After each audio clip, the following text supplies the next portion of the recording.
Feel the thrill of the game with one win and David Warner. It's a big win. Win big. Win website and win every day.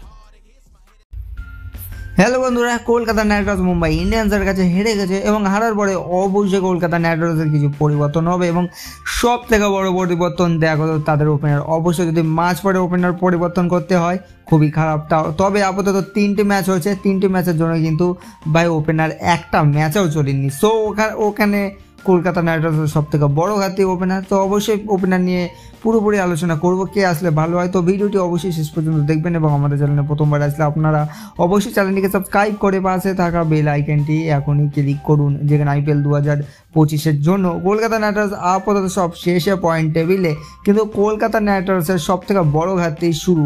শেষ বছর Phil Salt এবং সুনীল নারায়ণ ভালো শুরু দিত, এই কারণে কিন্তু কলকাতা নাইট রাইডার্স অনেকটাই এগিয়ে গেছে।